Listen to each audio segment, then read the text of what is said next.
And oh yeah, feeling pretty good.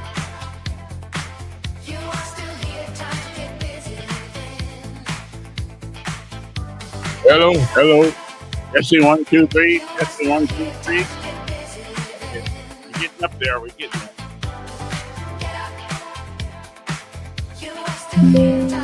Oh,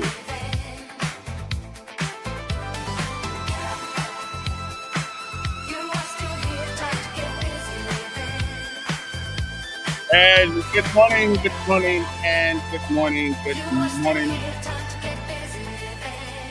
that's enough. That's enough. Time to rise and shine.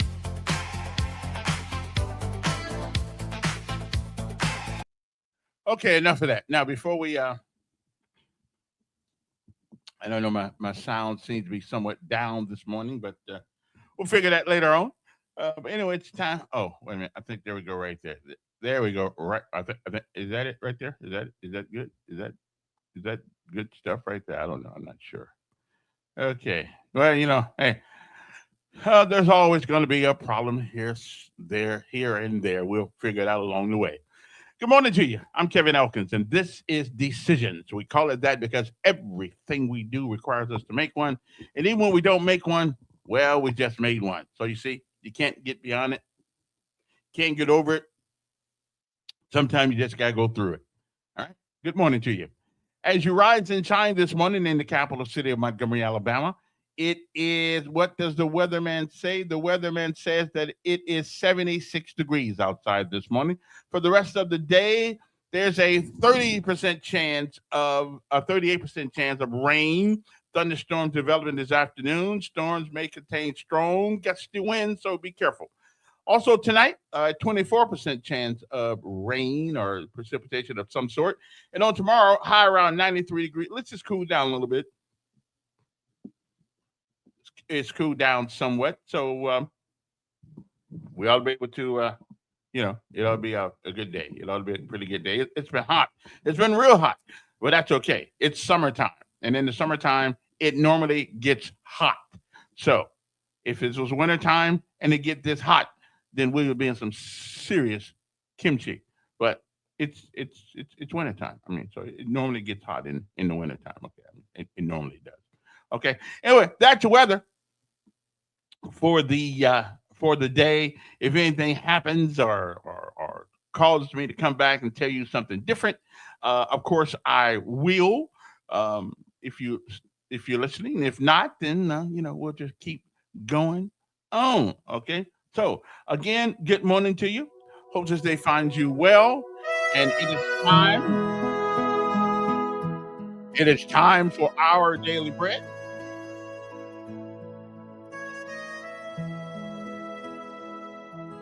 In the quiet of the morning light. Okay, there we go. Well, that's a little bit better. Not a whole lot, but a little bit. So anyway, good morning to you. Our daily bread is up. Next, words from on high. Something that'll change your perspective, will give you a new one. By the way, it's for the soul. We'll be back. Uno, dos, tres, cuatro. Momento. Every breath I take, for the love that heals, and the joy you make in the tapestry of life. I see your grace, every moment filled with your warm embrace.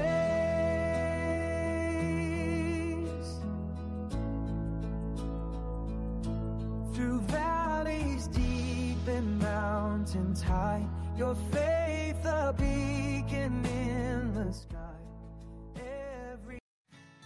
God steers us through difficult times. Our Daily Bread. Today's encouragement from the Our Daily Bread devotional was written by Kirsten Holmberg. The rafting guide escorted our group to the river's edge and directed us all to put on life jackets and grab paddles. As we climbed into the boat, he assigned us seats to balance the boat's weight, providing stability when we encountered rapids. After highlighting the thrills the watery voyage ahead would hold for us, he detailed a series of directions we could expect to hear and would need to follow to effectively steer the boat through the white water. He assured us that even though there might be tense moments on the way, our journey would be both exciting and safe. Sometimes life feels like a whitewater rafting trip, one that contains more rapids than we might like. God's promise to Israel through the prophet Isaiah can guide our feelings when we fear the worst is happening. He says in Isaiah 43:2, "When you pass through the rivers, they will not sweep over you." The Israelites faced an overwhelming fear of rejection by God as they went into exile as a consequence of their sin. Yet, instead, he affirms them and promises to be with them because he loves them. God won't abandon us in the rough waters. We can trust him to guide us through the rapids, our deepest fears and most painful troubles, because he also loves us and promises to be with us. Today's Our Daily Bread devotional scripture reading is from Isaiah 43, 1-7.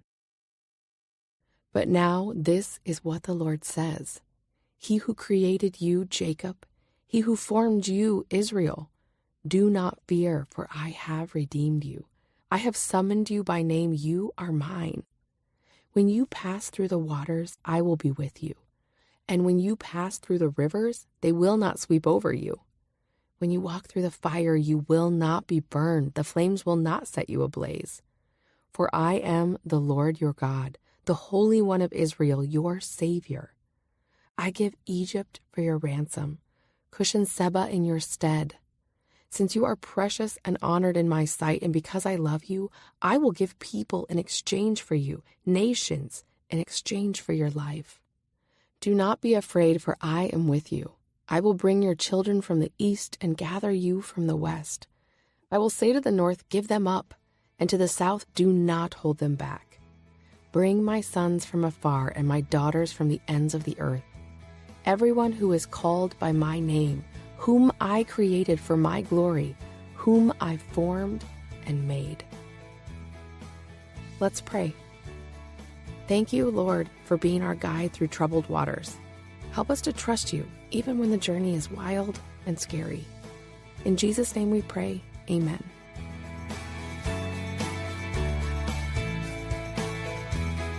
Today's encouragement was provided by Our Daily Bread Ministries.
And good morning, everybody. It's time to rise and shine.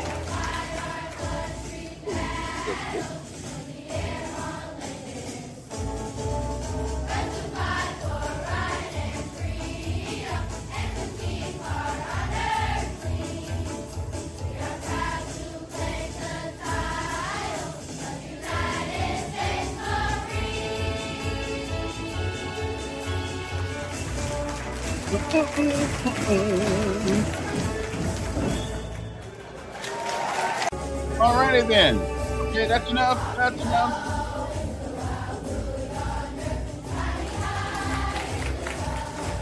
Okay, we got it. We got it. How do I turn it off? Okay, there we go. There we go. Okay, we get. I appreciate that.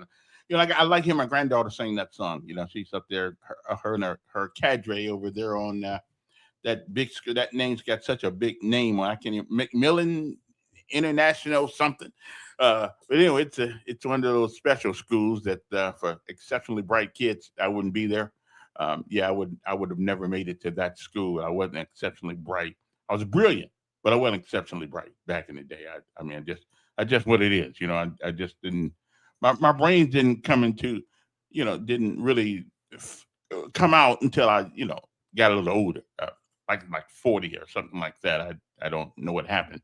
It was just one of those things. One of those things where you think you got it, but you don't have it, and then when you have it, you still don't get it. So I was slow. No doubt about it. I was a little slow. Coming up. That just the way it was. Anyway, good morning to you. It is a great day to be alive. It's a great day to be on top of the ground. Got a guest coming up. Um, got a guest coming up. But let me tell you about my one of my sponsors, of course, and that would be One Stop Wireless. If you need a cell phone, if your cell phone does not be coming to you, you should be going to them. Okay, because they will help you out. Okay, they're located. They're a mobile phone, and they also have this thing that you can put in your house for the internet. I think it's from T-Mobile. You just buy it. I think it's like $35 a month with it. You get internet in the house. You don't got to pay. It's all wireless, so you don't have to put any. You got to talk to them about it. I don't know exactly how it works. Well, I know how it works, but I don't have time to explain the whole thing now. But anyway, it is a great piece. You need to go by there and see them and tell them you heard about it on the show here this morning. Okay, One Stop Wireless. Where they located? Well, they're located on the corner of Atlanta Highway and Coliseum Boulevard, and their number is 320-2988. 320-2988, or for those kind of slow, 320-2988. Area code 334, of course. Area code 334-320-2988. And you can also pay your bills there. You can pay your water bill, you can pay your light bill, you can pay all kinds of bills there, and you don't have to go all the way downtown and all that stuff. You can be right there on the corner of Monticello, not Monticello, well, Atlanta Highway and Coliseum Boulevard. Okay, that's what you can pay it right there, and you'll be good to go. Okay, again, One Stop Wireless. You can get they got iPhones. They have uh, uh, uh, Google phones. They got Samsung, which is everybody's favorite besides Apple. Um, I got one of each, and I have those guys service my phones anytime I need it. I got my service through them, and so we doing pretty good. We doing pretty good. I love those guys down there, and just to make sure that the service did what the big guys did, I took it to Indiana with me when my father, when my daughter, not daughter, my sister passed, and it worked. It worked all the way from here, even through even through all those stupid things in the sky in Indiana. I've never seen them. Some kind of windmill or something. I don't know. It reminded me. I thought I was in California. But anyway, I was yeah. And anyway, my phone worked fine. The bottom line is that my phone worked impeccably. It was just they sell good phones. They have good service. They get good customer service. They are just great people, and they're not high as I don't know what to do business with. Okay, they are good folks down there. So please, if you need a cell phone, you don't have to go to Verizon. You don't have to go to AT and T. Go with local people, because if your church burns down, your house burns down, you need some food, you need somebody to help you. If we help the local businesses, the local business will help us. Okay. I can't say they're gonna build your house up again, but it don't take forever. The decisions are made right here. Every year I do our helping hand. I mean, if I don't get the request in 6 months ahead of time, I'm not going to get anything from Walmart or any place like that. Well, sometimes you meet, people don't know they run into tough times. So local businesses. Okay, I have anything problem with the old businesses, with the other business, none whatsoever. But when you can, do business with local folks when you can. Okay, which should be all the time. Okay, do business with those guys. Again, One Stop Wireless. One Stop Wireless. And again, that number is, just in case, 334-320-2988. Tell them you heard about them right here. All right. Good morning to you. Oh boy. So this week has been, for the most part, this week has been one of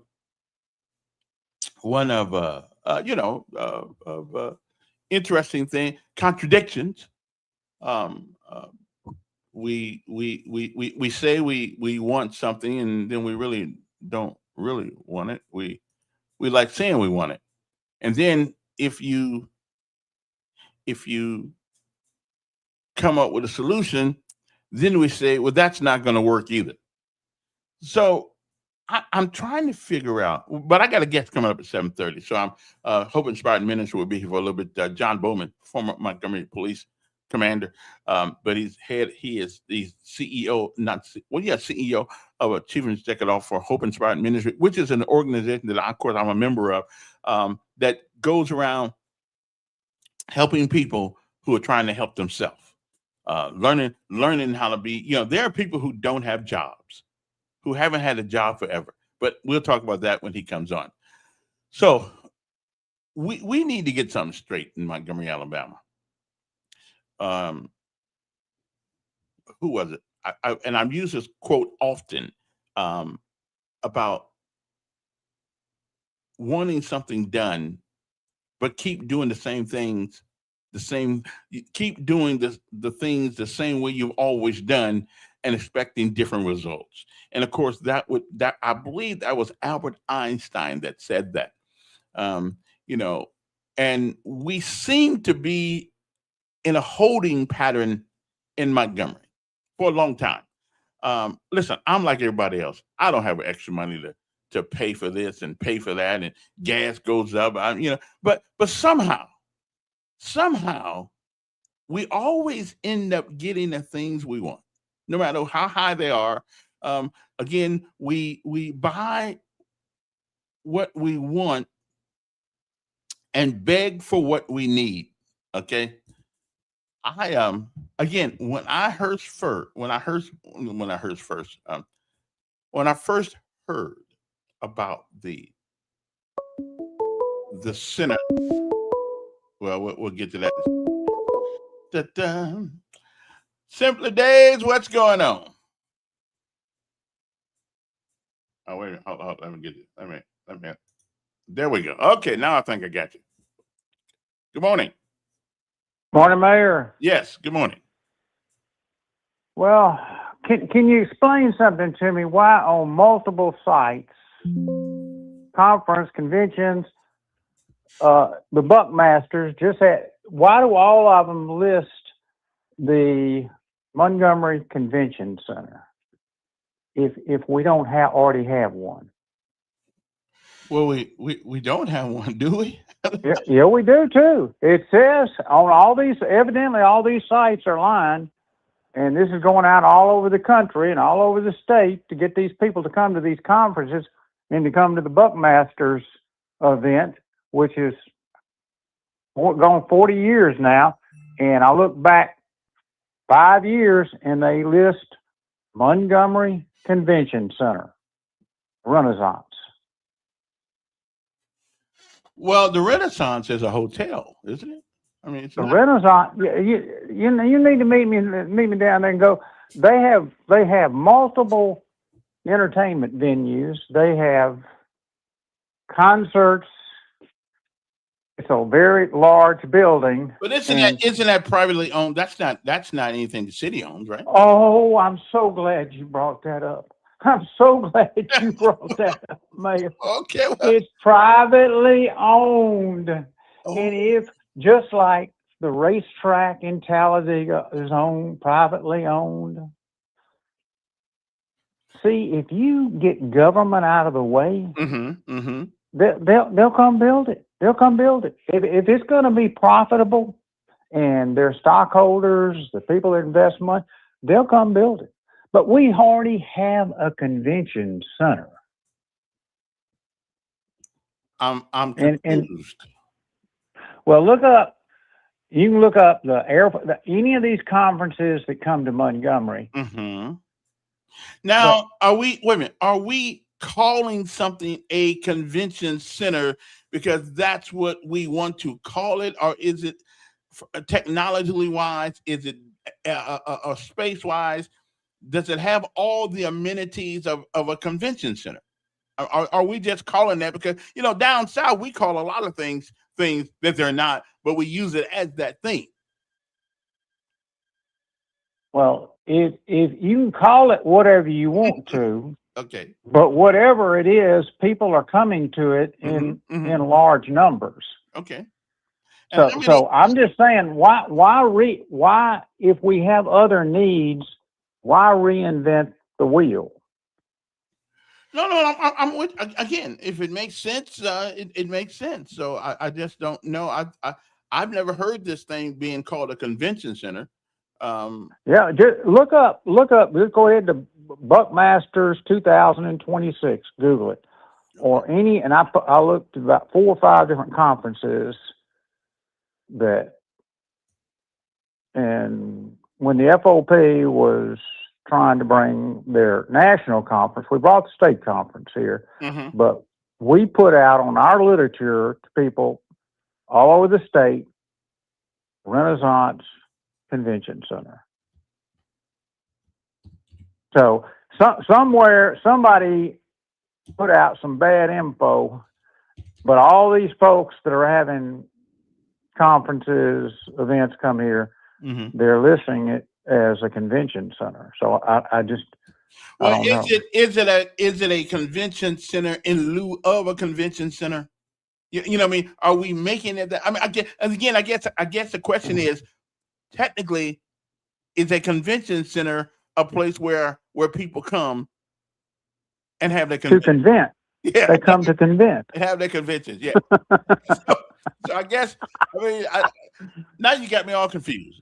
Okay. Well, I didn't want to do that, Mayor. I want you to go with a clear head when you go down there with your mask on, so you won't get infected by those other politicians. But hey, do you know what monumental national event happened in Anniston, Alabama?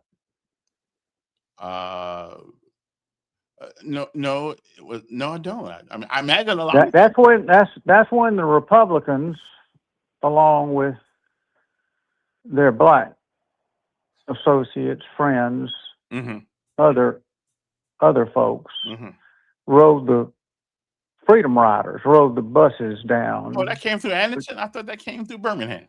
The Republicans came to try to get black folks signed up to vote. Okay. And they were beaten. The buses were set on fire. There's a national monument there in Anniston. National monument designating what took place there. Okay. Well, thank you for telling me that. I'll have to look. Check it out, mate. All right.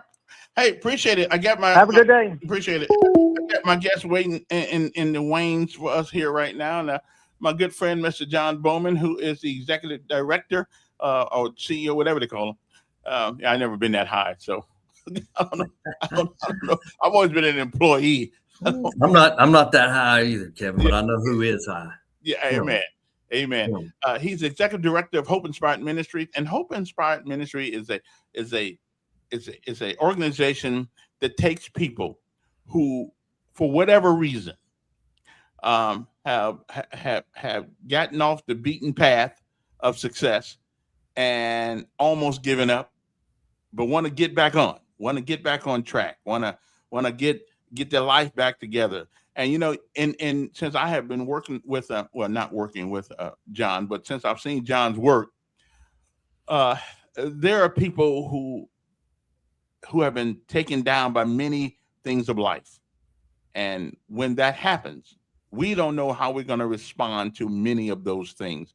Some of us respond by quitting, sometimes even quitting life, um, going off the beaten path, going crime, whatever you want to call it. There's ways, and this is where Hope Inspired Ministries comes from. This is where they come. They help you get back on track. Haven't had a job in 20 years. It's not hopeless. This is what they specialize in doing. Him and his staff at Hope Inspired Ministries. If it's not you, if you know somebody that just lost but want to get back on track, Hope Inspired Ministry, we are blessed to have this organization in the city of Montgomery. And not only do we work in the city of Montgomery, we work in other cities across the state also, Coleman, Lowndes County, which is up the road here a little bit, and a few other places. When we get together, when I can show up at our meetings, we got all kinds of people from all over the place. I feel so humbled when I go there because, I don't really know where these places are. I know they're somewhere. But John, good morning. And thank you for joining us for another segment of Hope Inspired Ministries. And that's what you guys just do. Wonderful work. So Yeah. What's going on? Well, thank you, Kevin. Thank you for being a part of it. And, it's almost like Job in the Bible. We all have moments where we need to be picked back up. And the bumper song you played today, and I know you've heard it many times, it's get up. And all too often we fall down in life. And even the part you talked about, no change, no change. We tell our students all the time, or future leaders, what we call them, no change equals no change. Mm-hmm. So, if they get down in life and they don't change anything, they just stay down. So while we're workforce development, that's our end goal, is that they're working, is really resetting them in life. Trying to help them to get back up. Because if you picture all of us, and I've said it before, we're all one or two decisions away from being down and needing someone to help us back up. And if we put ourselves in a situation where we may have been, there's a lot of people raised good in a single parent home, but some of them, the single parent is working two jobs and the child's at home, and all of a sudden they're brought up like that. Some of them are brought up in two parent homes, but get around the wrong crowd. There's several things that help or impede people to get offline in life, and you find yourself, no home, no transportation, no ID, or get incarcerated and coming out of incarceration. And if we put ourselves in those shoes, we would need the same things as they would need. So we walk alongside them and we teach them all of the things that employers have said they want to see in their employees, but also in those their future managers. So we're teaching them those things, but also helping walk alongside them, whether it's the court. We do recruit, train, employ, but recruiting piece is huge because we're meeting people where they are. We go over and sit in the courtroom. We recently had a graduation inside the Montgomery County Detention Facility. So Sheriff Cunningham allows us to come inside there, teach a class to the men and also to the ladies. And about a week and a half ago, we had a graduation over there, and it was just amazing to see those young men and young ladies really get excited about life.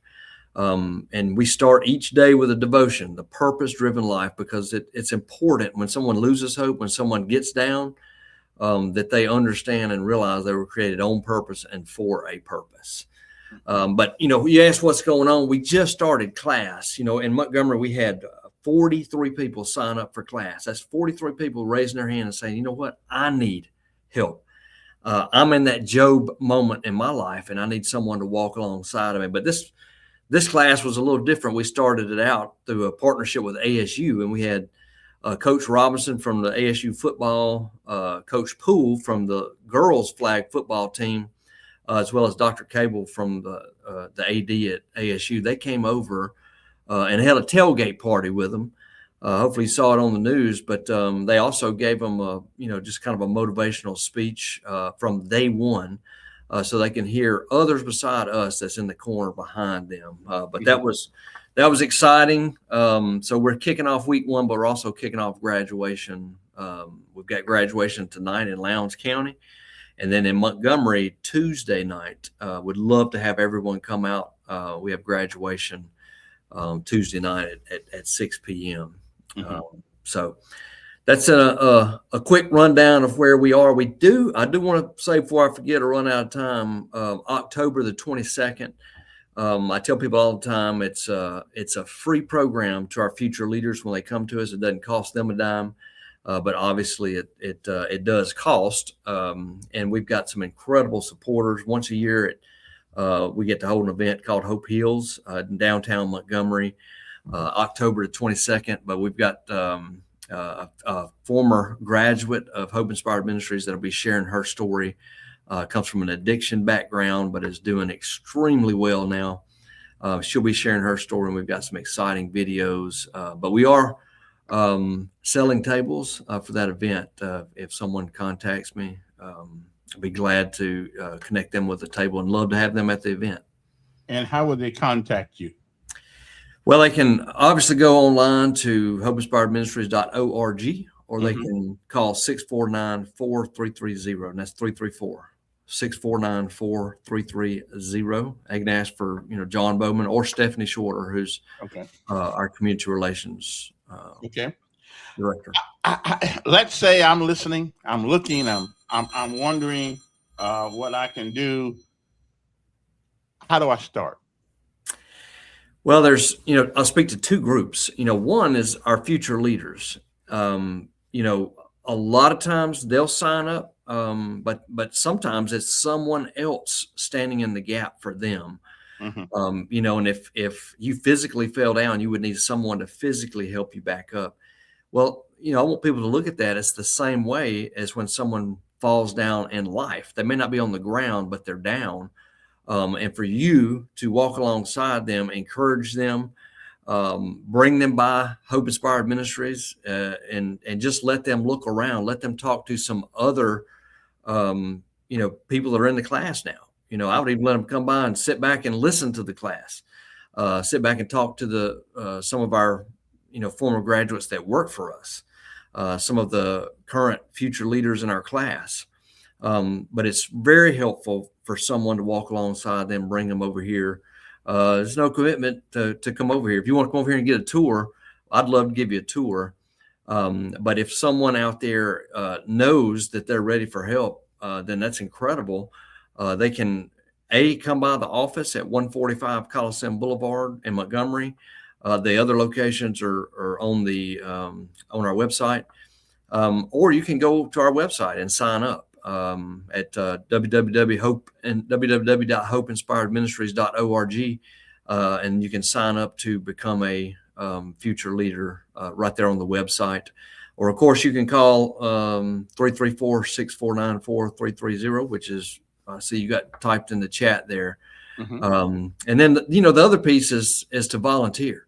I mentioned we had 43 people sign up. Now, not all 43 came. I think we've had about 26 to come.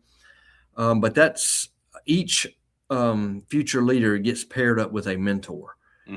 So we need individuals. And let me say it like this. God needs individuals to step up and walk alongside these individuals. We pair men up to men and women up to women. And mentoring is very easy. It's coming along, walking us alongside them, eating lunch with them once a week, listening to them and encouraging them.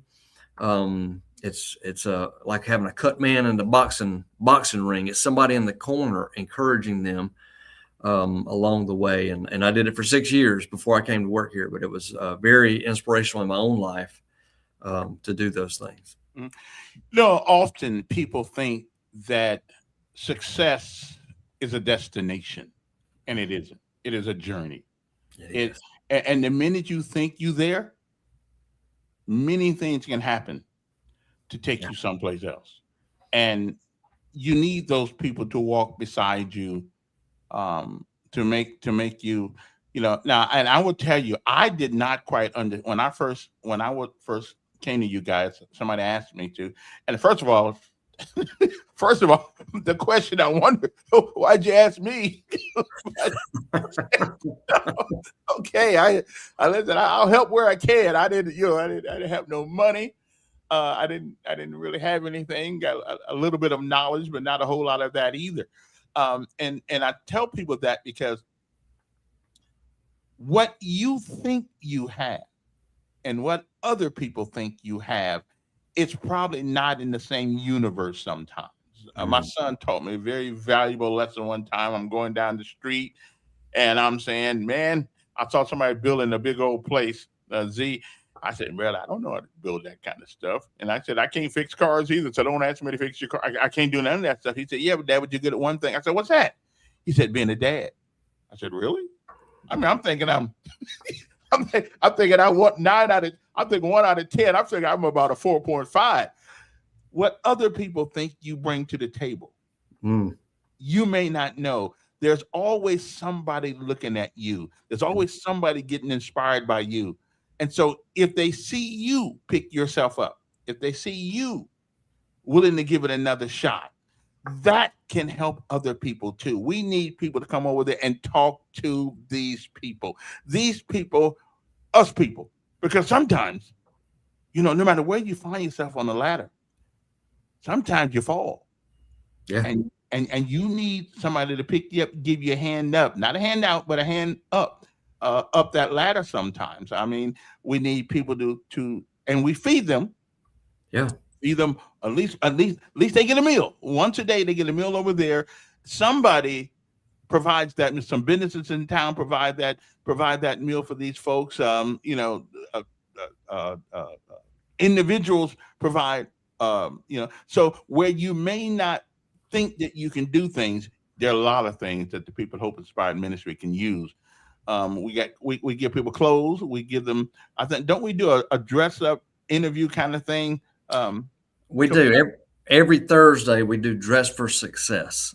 So we provide the our future leaders business clothing, and they come in dressed for success. And we also do mock interviews when they come in like that, and have real business individuals, whether it's HR, whether it's anybody from the hiring, or whether it's a business owner. They will come in and do mock interviews with our future leaders to get them ready and prepared to go on a job interview. They'd have to watch them go through the early interviews with staff, to the mock interviews with real life professionals, to the real interview. You see some real growth in them through that process. So yeah, we do that as well.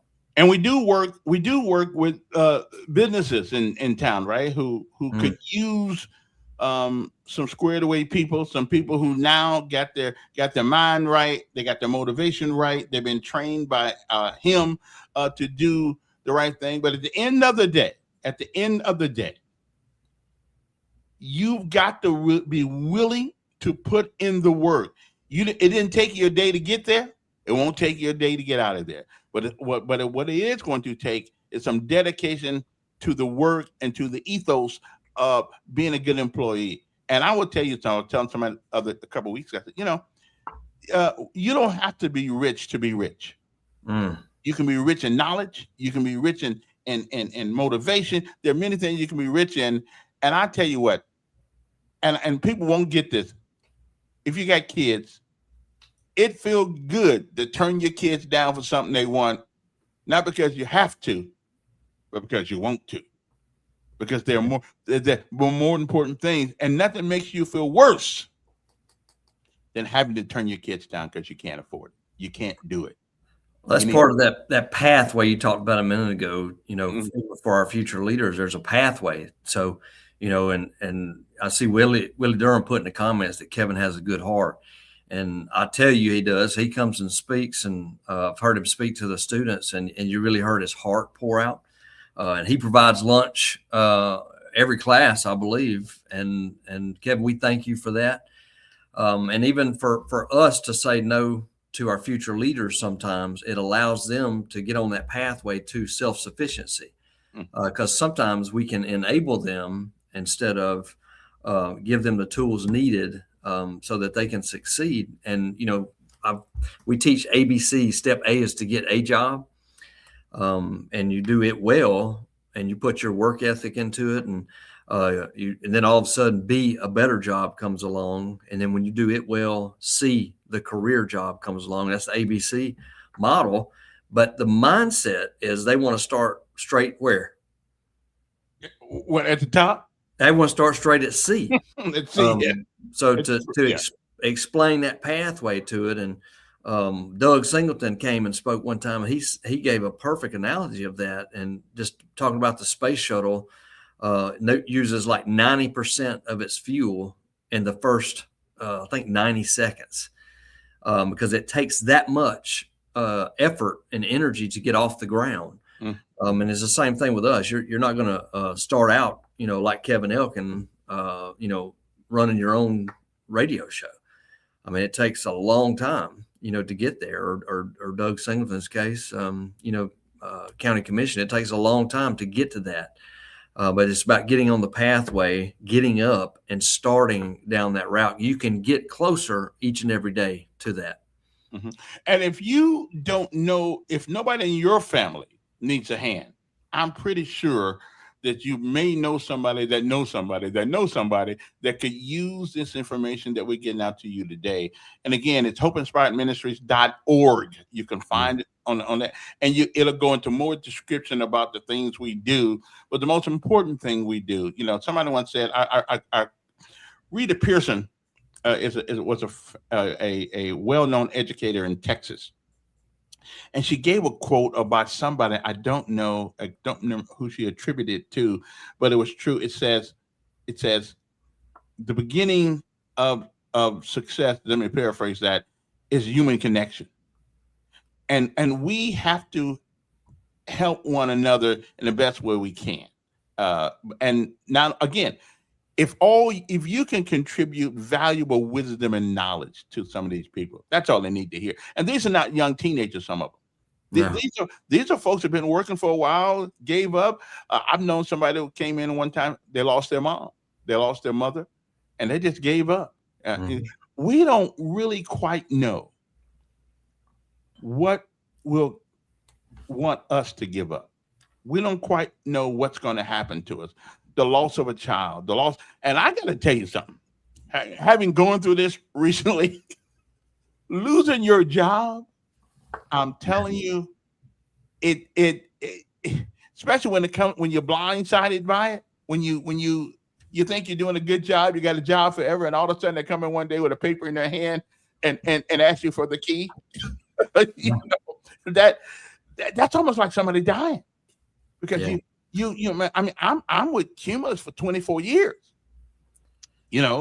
but by the grace of God, I wasn't in the position that I was desperate to do anything. I did a couple of things except put money in that 401k. That's a whole different story. That's a whole different story. Well, Kevin, we had, I saw her this week. She's an instructor at Ingram State Technical College, which is a phenomenal institute that's completely inside the prison. But one of our graduates works there now. But, if you back up and you see her story, she had 2 degrees, was working at a 4-year university, and got laid off and couldn't get a job. And then all of a sudden they changed the locks on her house and she became homeless. Yeah. So, we've had many people come to our program that had a job, but lost it. And it is a, traumatic event. And even the mention of you mentioned deaths in the family. We're in the process right now of doing life maps where they have to draw out their entire life. And I was in there looking at them yesterday and just watching them draw. Many of them have a little tombstone that says RIP. And if you ask them about it, it represents a family member that passed away, sometimes violence, and that was where their kind of downfall happened, and they Mhm. needed someone to walk alongside of them and pick them back up, and that's what we do here. Mhm. Even the last class, I think I mentioned it, but a young man came that 1 year ago to the day Mhm. had lost his brother, to violence in Montgomery, and so he was still grieving that. And I will say that we have counselors that come by, professional counselors that come by once a week and meets one-on-one with the students, because they can handle some of those traumatic events in their lives and really unpack them in a professional way. Yeah. And no matter how far down you are, there is a way up. There is a way up, him, through him, Yeah, two hymns. There's a yeah, real hymn, and then there's a guy behind the hymn. yeah, Okay. There's the guy behind the hymn. So that's a way to do. Again, if you have, we can always use money. It costs $2,500 per student to bring him in there, check him. But you don't know if you can only donate whatever you can. We can use all kinds of things. We don't really need many clothes right now, do we? No, we don't. We get plenty of those, but Kevin, and you mentioned $2,500. I like to look at the investment in it. There's Mhm. something in giving in general. I know it from my own life. Mhm. Every time I have given, God, you'll never outgive God. God blesses anything that you give, but there's also an economic impact on the community. It costs on average $36,000 for an unemployed individual. So that's what it's costing the taxpayers, $36,000. Mhm. And that's through incarcerated costs, food costs, medical costs. All of those things equates to about 36,000. Our last survey we did with our graduates, they were making an average of 35,000. So it gives a $71,000 economic impact on our community when someone gives $2,500. Mhm. That's what I call a great ROI, a great return on investment. But even greater than that is the kingdom impact. You're impacting and changing someone for eternity. Mhm. And again, we have this organization is spread out through the state of Alabama. Where's a couple other places? If you don't know somebody here, where else do we have help? Yeah. Well, we've got 3 traditional sites that are open to the public that we go out in the communities and recruit. And they are in Birmingham, kind of northern Birmingham, Mhm. situated between West End, North Birmingham, and East Lake. So you can kind of get to it from all corners there. We're also, of course, in Montgomery on Coliseum Boulevard, in Lowndes County, in Hayneville, but we do have our own transportation there, and are picking up from Fort Deposit all the way up to the north end of Lowndes and Whitehall. But then we have a lot of our students, about 70% come with addiction background. We do drug test them coming into the program, and we'll let them come in positive, but their second test has to be clean. And if they can't get clean, then we recommend or refer them to one of our partners called The Foundry, which is a Christ-centered residential addiction treatment program. And they have a campus in Bessemer and one in Coleman. And we have staff there, so we teach their participants inside the Foundry. So great partnership there. We're also inside of Bibb Correctional Facility. So you may, have a loved one or know someone incarcerated that may be at Bibb.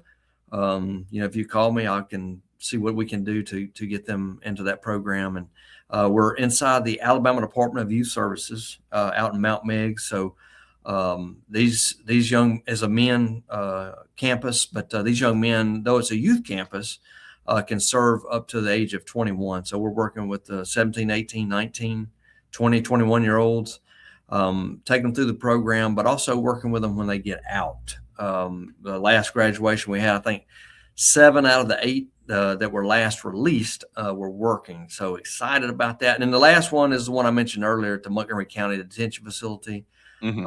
Love the partnership there, and we're in talks with a couple of more incarcerated sites, but And again, all of these things do cost money. So if you can find it in your heart, in your way to donate, listen, when we say there's no donation too small, we be meaning that. Okay. Certainly there's none too large. So Amen. if you want to give, and then you can call the number on the screen, 334-649-4330, and see whatever it is that you can do to help of a hope inspired ministry. Out of all the people who say they're doing things, listen, I don't know exactly what they do. I'm pretty sure they're contributing something to our community, and that's great. But I know for an absolute fact that Hope Inspired Ministry has made a difference in this city. Okay.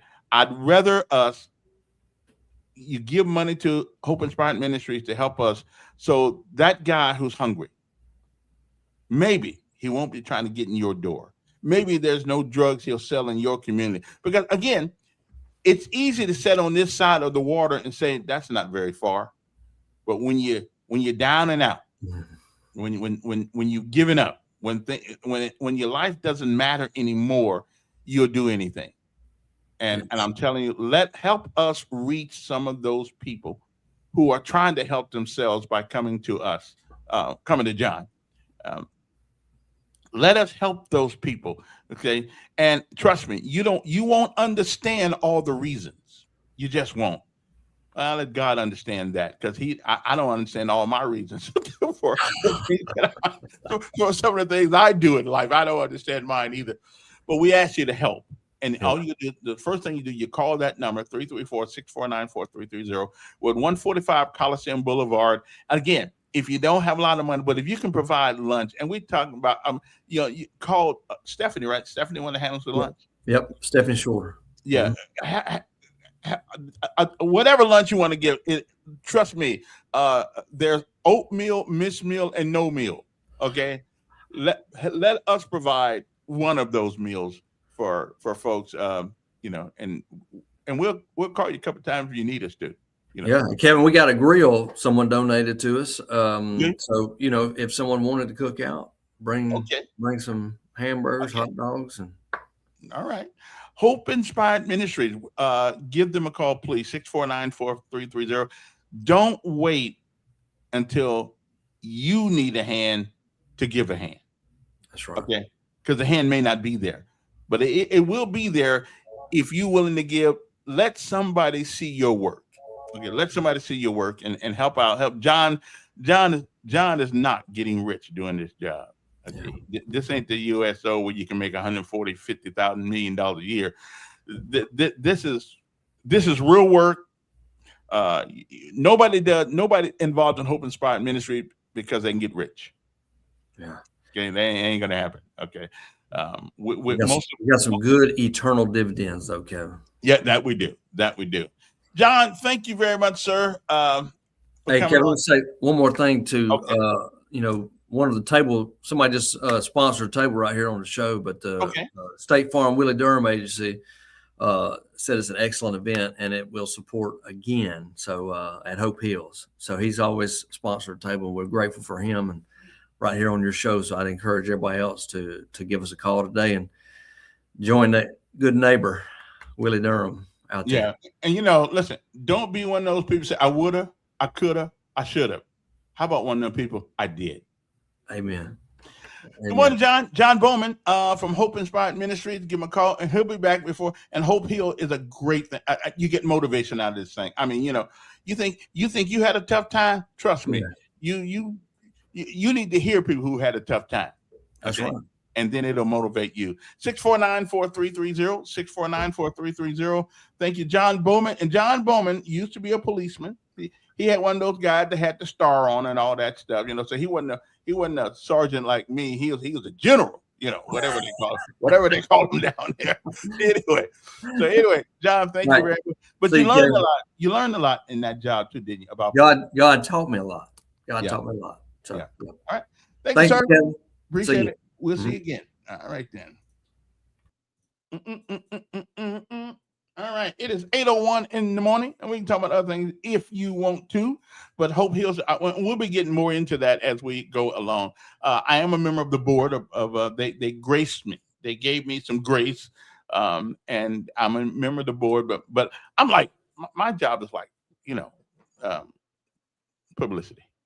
Yeah, that's what the job is, publicity. So I can tell people about Hope Hills and Hope Inspired. It is a great organization, um, and it'll do more to help you than you help them. Trust me, it does.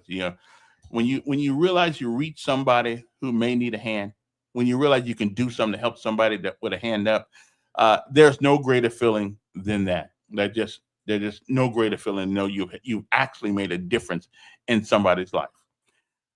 Good morning to you. The numbers here are, what's the numbers here? I forgot what the numbers here are. Get that off.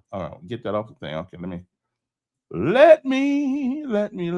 okay, now get that out of there. Put that right there.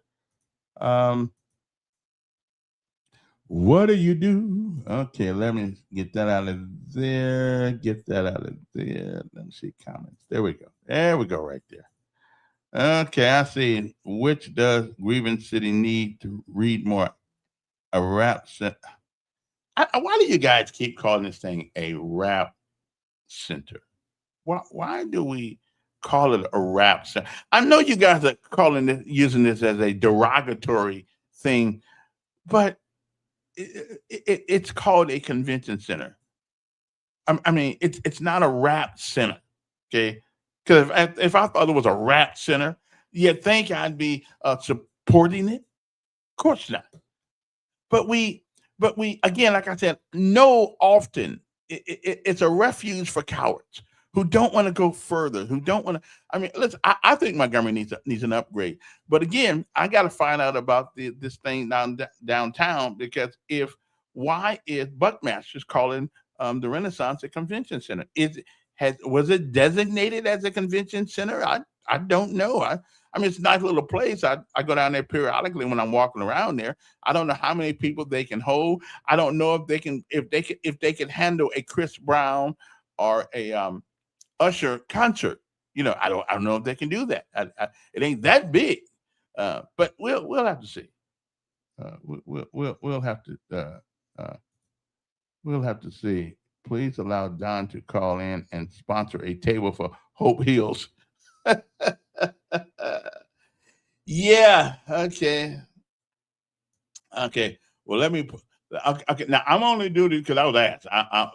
I'll take him off block and see whether or not he has the because he's a pain. He just really is. He's a pain. Okay, and I did just some things I ain't got to put up with no more. I didn't already paid enough dues. I'm sick of paying dues. But anyway, okay. So if he wants to call in, he can call in now and see if he wants to sponsor Hope Hills thing. Yeah, see if he wants to do that. Yeah, do something productive. Okay, rather than dog people out all the time. Wow, what a pain that is. But anyway, okay, I took him off block. I took him off block for this one time. Mm-hmm. What do you think Impact holds downstairs in their convention hall? I don't know, but they don't hold as much money as they held with that concert with Usher and what's the name of that. I mean, it would be nice not to have to go to another city in order. And I keep hearing this thing about. There's nothing to do. There's nothing to do. And I talked to a young lady yesterday. I mean, she argued me down in the barbershop. I said, what do you think the government should make happen so you have something to do?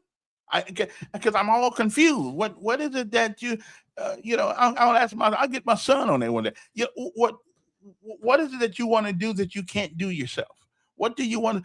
And if it's called rap, we don't need that one. I'm sorry. We that's if rap is what it is, we can do with that.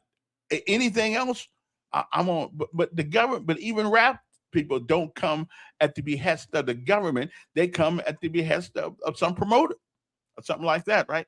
So what is it that the city of Montgomery, the city of Birmingham, what is it that you young folks want that you think the government's responsible for giving to you? Okay, that the Montgomery city is responsible. It's not in 618. There's nothing in there that says something about making sure you got something to do.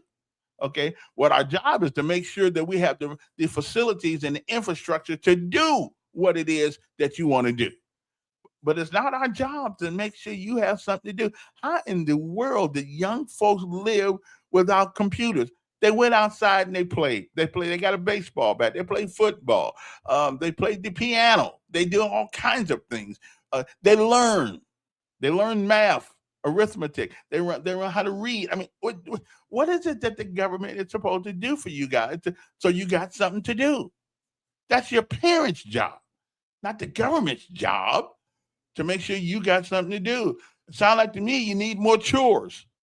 Sounds like to me you need to clean your room up more.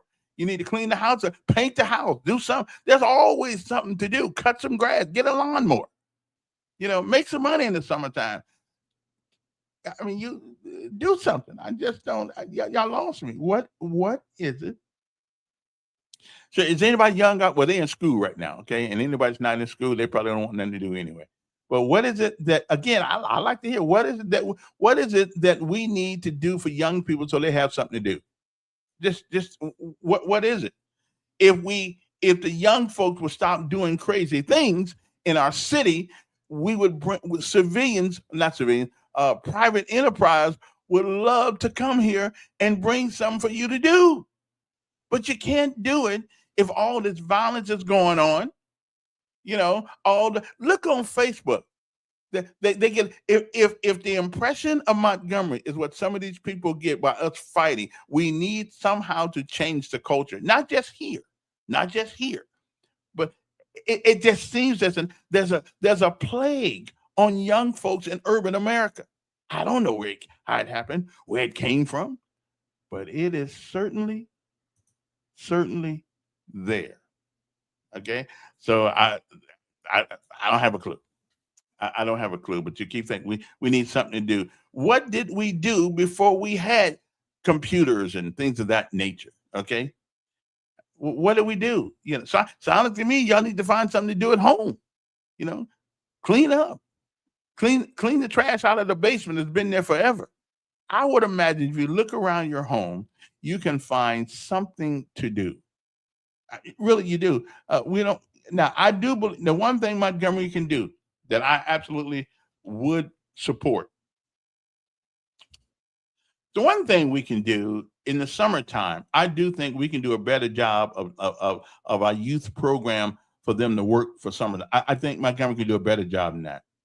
Okay, I think we can. We talk about the abandoned properties. We talk about um, um, uh, all kinds of things that are left undone, grass that is too high. Why not use some of our kids, at a certain age to help do that in the summertime? I think we do a better job at that. If we use some of that $375 million to put that to purpose that for things for young adults, young kids to do. And again, that's 17 and below. 17 and below. Then we're probably getting, but the city will probably say, well, we'll get into issues of safety. Well, listen, if we can tell somebody at 16 years old, you can drive a car which kills people and yourself. If we can let somebody drive a car at 16, why in the hell can't we let them push a lawnmower at 16? Okay, I mean, I'm just some of the nuances and some of the laws we have are crazy. A car is one of the most dangerous things you can ever get into. And the thing about a car is that it doesn't have to be your fault. Somebody else can be totally wrong, and you're stuck, hit in a car, or killed. We can let you drive a car at 16, give you a permit at 15. But we are scared to let you grab a lawnmower and help cut grass. I don't. Yeah, that part I don't quite get. Okay, I don't know if the OSHA is involved in that or not, but we need to change some of those rules. But let's do a better job of sponsoring programs for our sponsoring programs for our kids in the summertime. It's not but like 60 days or something like that. It's not gonna break us. So I do believe we need to do that. Show people what hard work does for you. Show people what hard work gets you. Show them what hard work. At the end of the day, anything. Do what's hard first, and then everything else is easy. It really is. Okay, it really is. But do the hard things first. Just get out there and hit it. We want y'all raising them down 65 and 85 in your Dodge Chargers to their rap centers. Well, I don't know anything about again, I don't know anything about rap centers. Are there church activities or sports activities? Not to mention movie theater. That's true, and school activity. I agree with you. I agree with you. But church activities and all these they still cost money. But it would seem like to me and here's another thing. I don't know why we can't convert some of our churches in the summertime, at least through the week, into activity centers.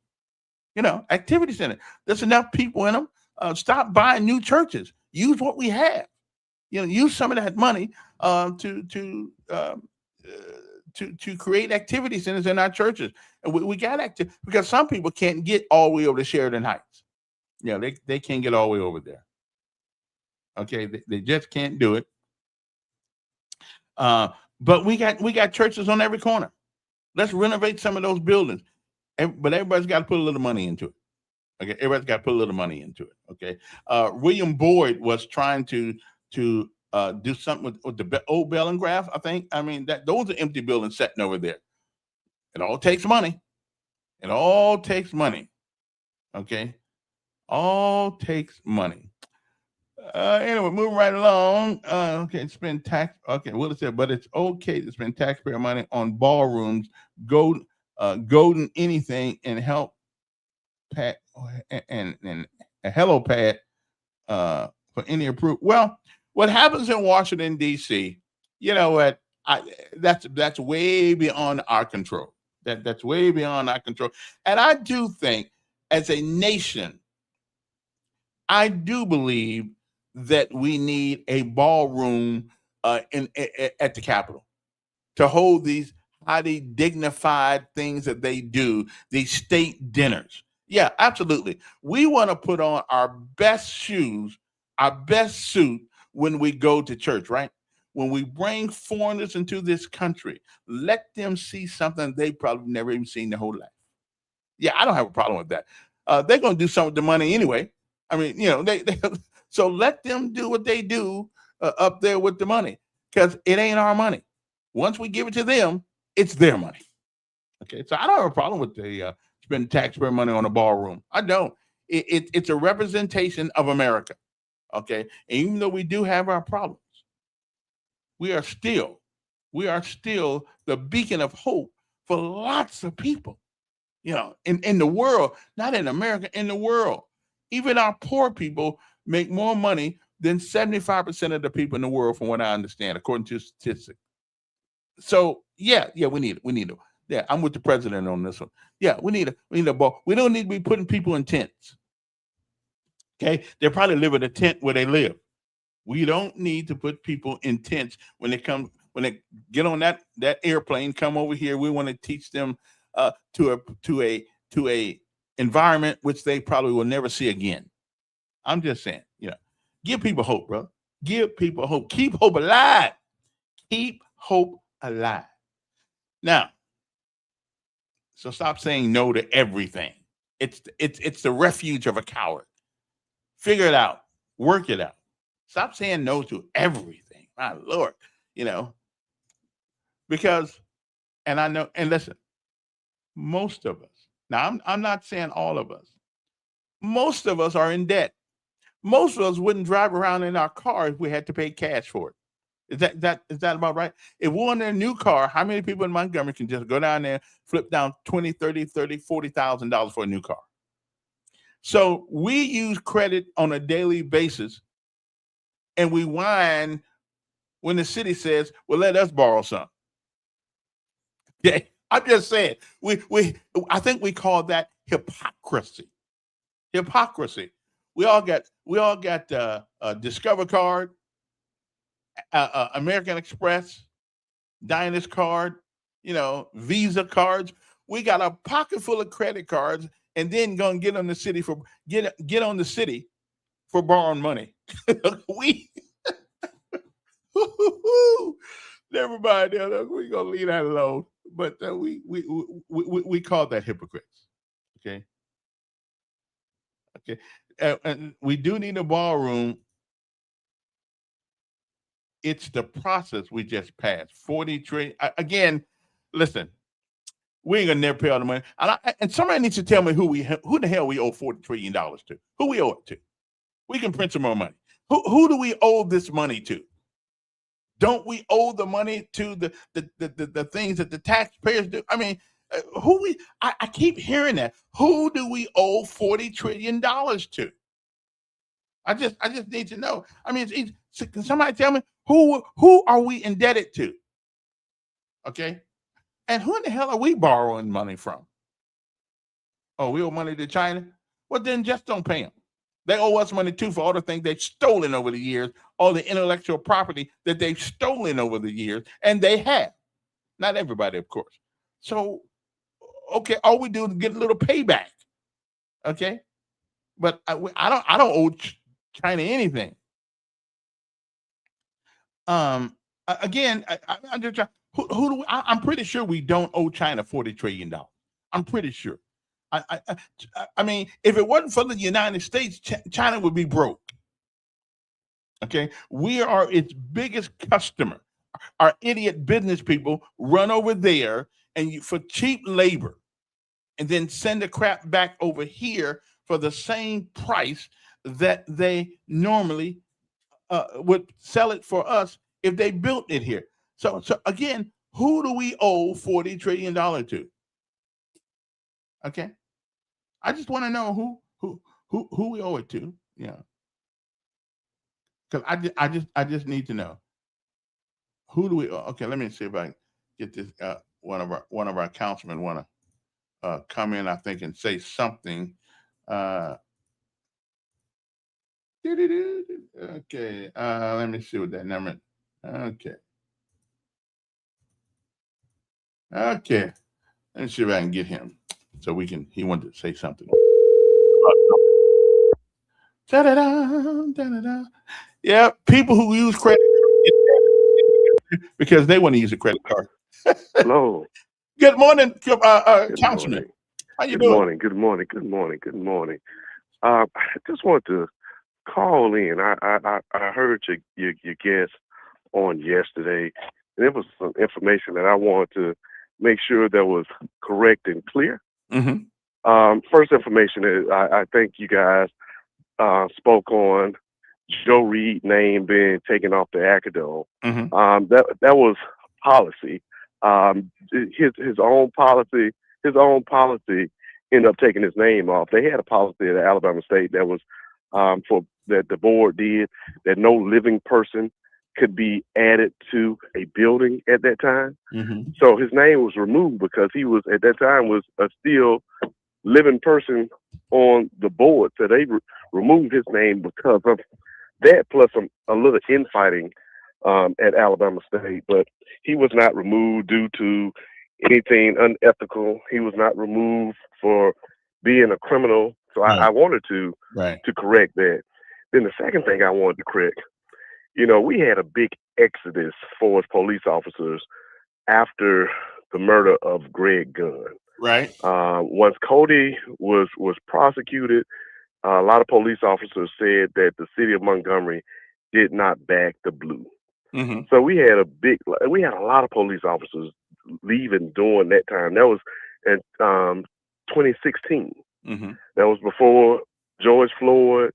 So the city was already on high alert due to Greg Gunn being killed. Even to this day, Cody was just on a video telling them about people that bagged the blue.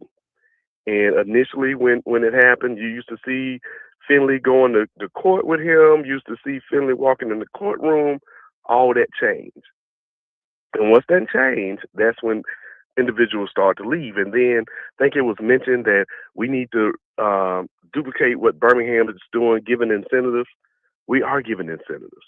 Mhm. We're getting incentive, retention incentives. We are doing recruiting incentives. We're doing school incentives.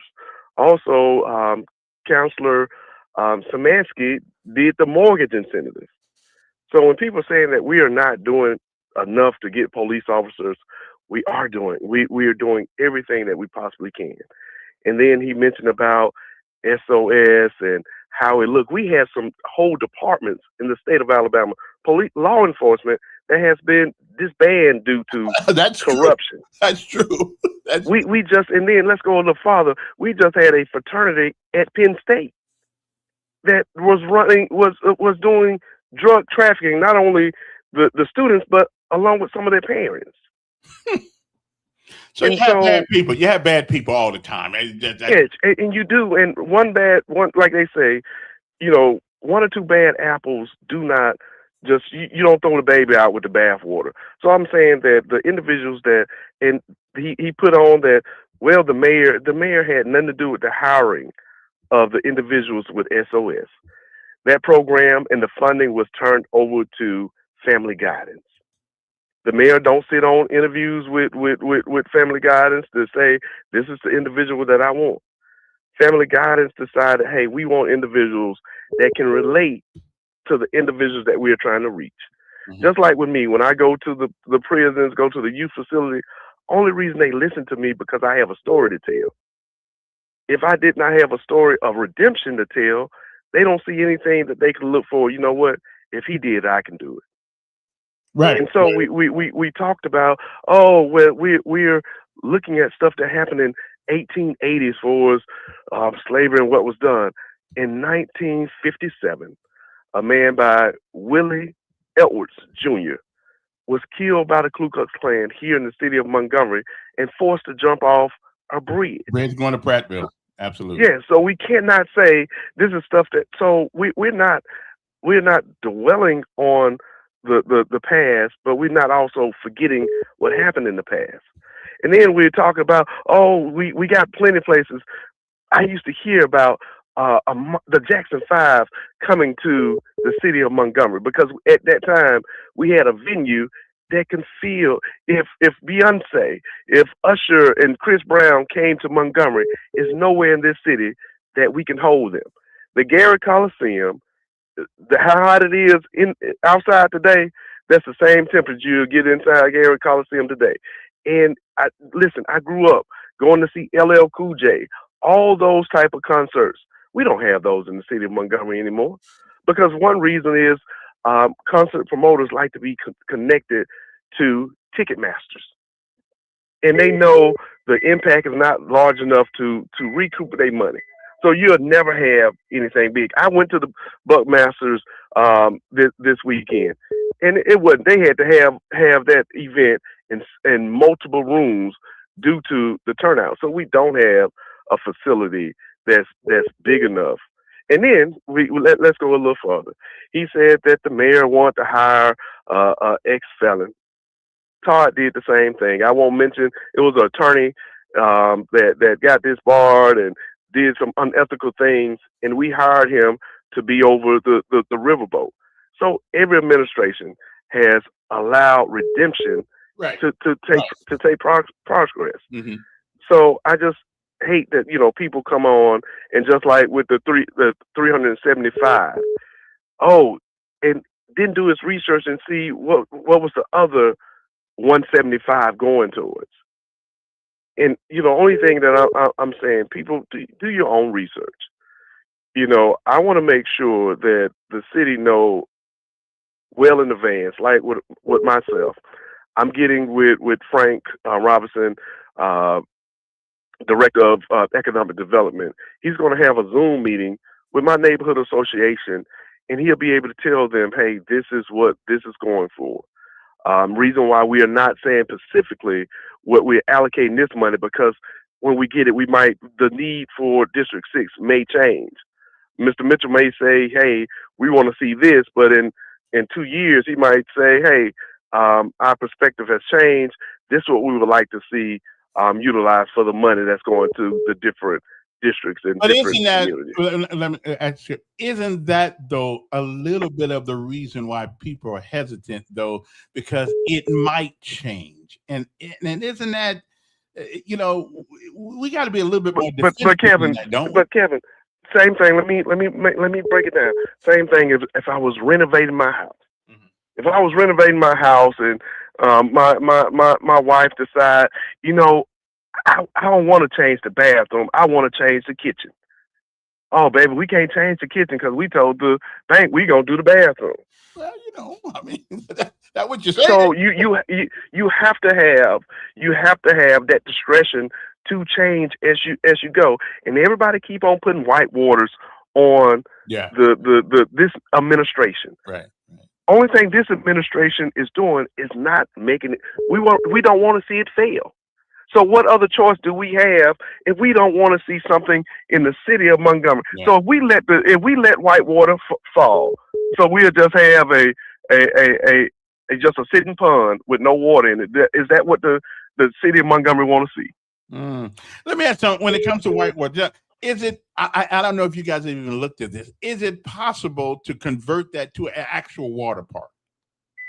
So the best thing is, Kevin, and we've been saying this on the kids, we're looking for a private investor to come in and really take the water park. I think that would be best for us and the city, and the county. Mm-hmm. That would be great. But yeah, Kevin, I like you said on yesterday, Whitewater is more of a tourism spot. It's not really a spot for our local people, especially us being predominantly black. And like you said on yesterday, how many black people are going man. rafting? I ain't going. So I just wanted to point out some of the things that was said on yesterday about your guest. Same thing he brought up William Boyd about me. He tried to put it like the mayor tried to appoint William Boyd. That was my appointment. Right. Yes, William Boyd got in trouble almost 20 years ago. 20 years ago. This young man got a pardon. Yes. So when we say that, so we use the Bible when it fits us, but when it don't fit our narrative, right. we shouldn't ever give anybody an opportunity. And just like with SOS, when you go to sobriety, they don't get people that as your mentor that hasn't had bouts with alcoholism. They pair you with somebody that done been through those tested waters. Because if I never been through anything, how can I tell you to come out of it? And so I just say that don't knock everything until you understand the full scope of things. Right. Because I'm a living testimony that redemption is real. There are things that you can reach no matter what your background looks like. Absolutely. And I just hate that this city blamed everything on we put everything on this administration. Right. Listen, I'm with you, and I was trying to make that point yesterday. Again, you can't say you believe this and you believe that, but your actions say something else. And with him, listen, I think he's a bright young man. I think he's all right, but obviously he has a prejudice against the mayor. And and I don't agree with everything the mayor does either. I mean, because he's a Democrat, that's one thing. But when you do I don't disagree with everything.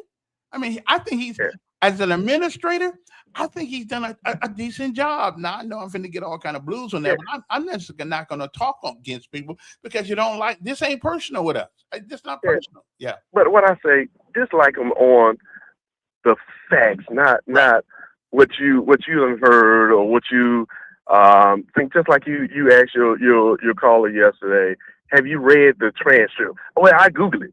Well, hold on now. Okay. Have you read the entire transcript? Well, no, I Googled it. Yeah. Now, that's what I say. We want to use things when it's convenient for us. Mm-hmm. So when you say do the research, doing the research is not going on Google.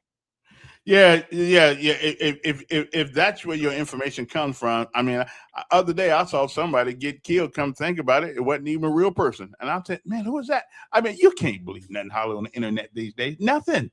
Yeah, it's entertainment. Use it for entertainment, and that's it.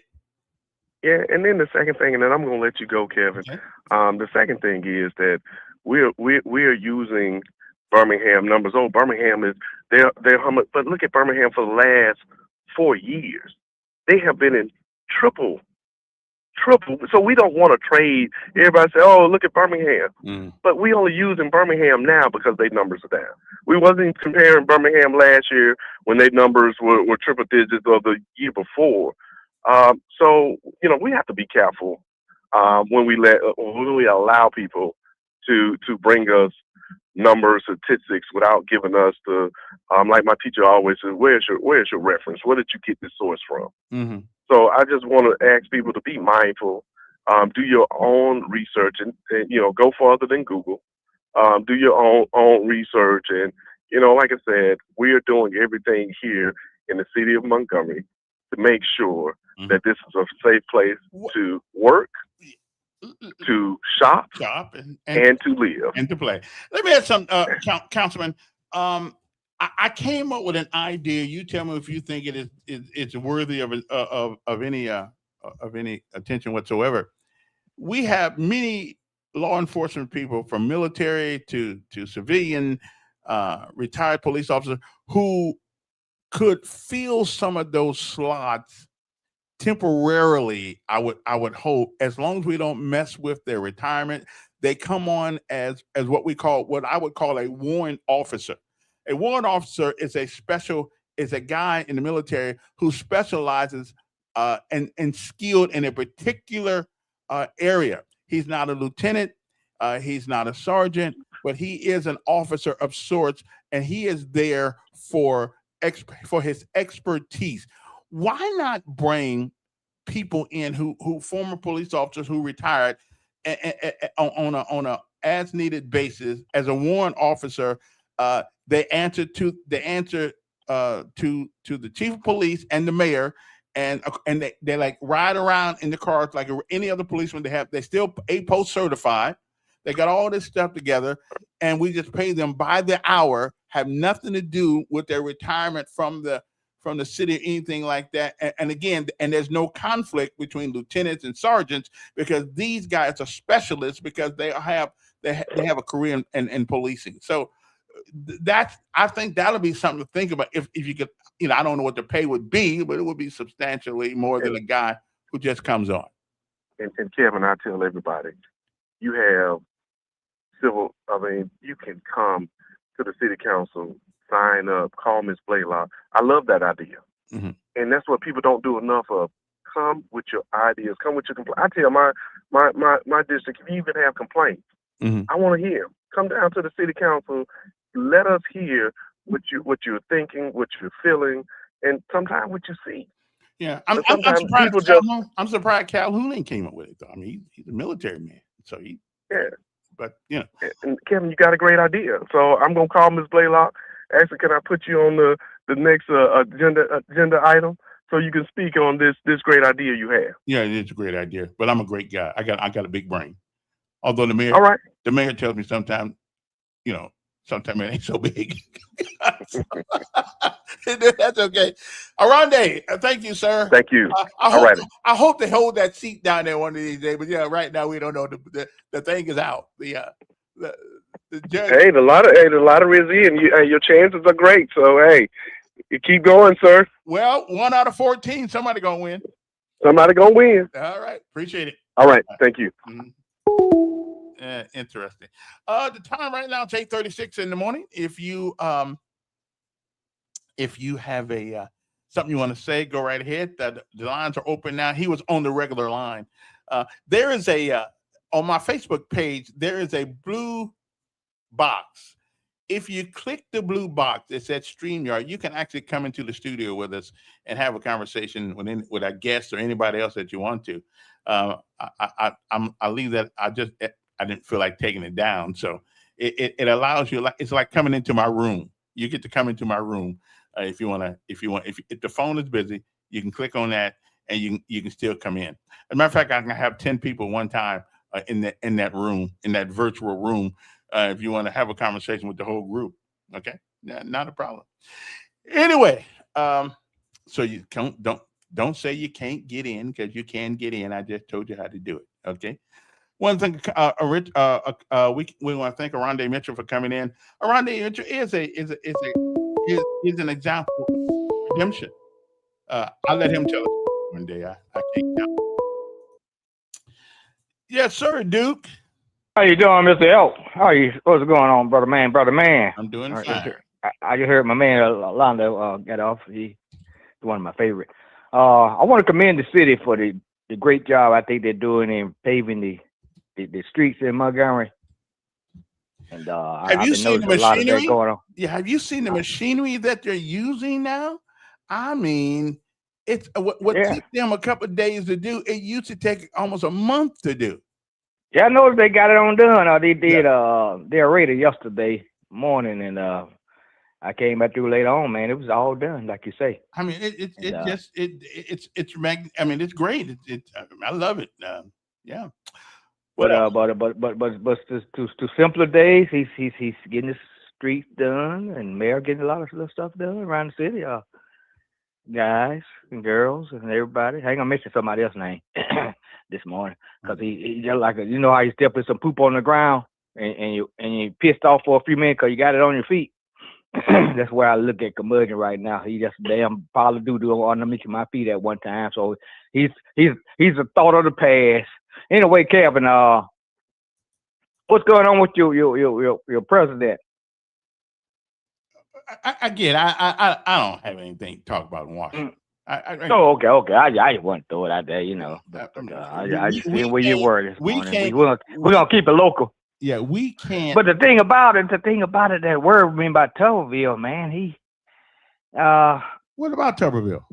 He's talking about coming to Alabama to especially Montgomery and clean up things, and he gonna bring that baggage from the White House of 33% of approval rating. He gonna bring all that to Montgomery, and everything he does is what I want to do. Donald Trump to do. So how is he gonna help us, Kevin, when he can't think for himself? Well, his job is not to help us as Montgomeryans. I mean, I'm talking about as citizens of the state of Alabama. All this stuff he want to do, but he talks Trump knowledge.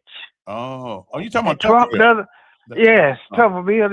Yeah. You know, and a lot of the people done turned against him because he's talking about the data center crap too much and trying to push it down their folks' throat. The data center bothers me. It bothers me. Now, does it bother me out of knowledge or out of ignorance? I listen to Scott Beason and them talk about it a lot, and you know, my parents always told us you learn some stuff listening sometimes.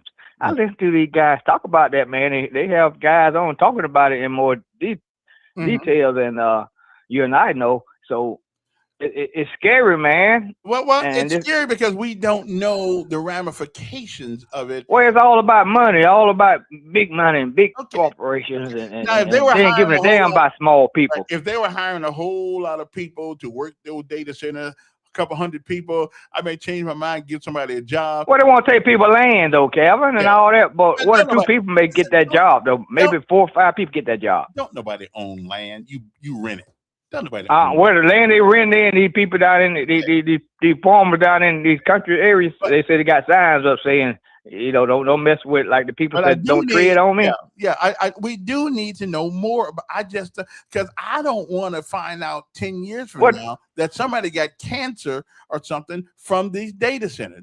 Now Doug Jones, you know, he's speaking more about, you know, they need to learn more about the crap. No, but he's trying and all that. He's trying to. I know that, but what I'm saying, you gonna play off what the other guy did mistake he making. You gonna play off that mistake. So Tovia not giving people the opportunity to say, hey, where he not talking about the fact that we need to find out more about this before I shove down you guys' throat. He's talking about, China, he's talking Trump talk. China gonna get it first. China gonna beat us to it first. We gotta beat them to it. Well, let me ask you a question.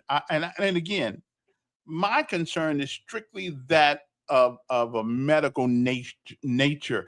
Now we don't know. We don't know.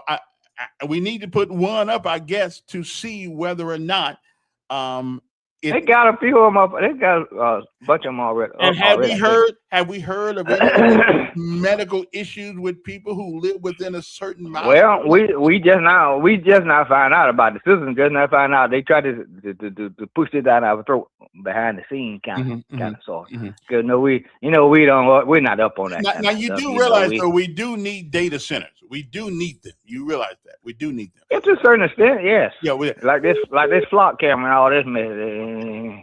But our issue is that do we want to put them in our city? We got them in here. They got their flock cameras. They don't have them in East Montgomery. They got them, over there where you at and down where I'm at, and. Now I appreciate it. Let me take, because I have a whole, I only got one phone line, so I got to talk. Okay, there we go. So anyway, but I hear you. That we did have a 5 minute, although unless you're really interested, I'll let you go more than 5 minutes. But other than that's the limit. And the other day, we were talking about why so many correctional officers are going to jail. Are they getting threatened by prisoners in jail? It makes no sense. We're going to have a whole prison full of nothing but what used to be prison guards. There's got to be an issue there some kind of way. Yes, sir. Mayor, before you descend down there to the city council, can we please amend your statement you have made about and give it to us again about it takes courage to say yes, and I said no is a refuge of cowards. Well, when you're dealing with taxpayers' money, you can have courage and say yes. But when you're dealing with your money, it's going to be different. However, here's the difference. My money is just for me. My personal money is for me. Taxpayer money that is given to us, because once they give it to the government, it's the government's money. Hopefully, their concern is all of us. They concerned about the collective and not the individual. I'm concerned about my individual financial situation here, and that has nothing to do with the guy next door. But what would have happened if, because Todd did say no, what would have happened if the county would have said no? Let's wait on this. Let's see if there's some other things out there, or let's put this before the people and let them vote on it and see what they think. What kind of things they would like in the city.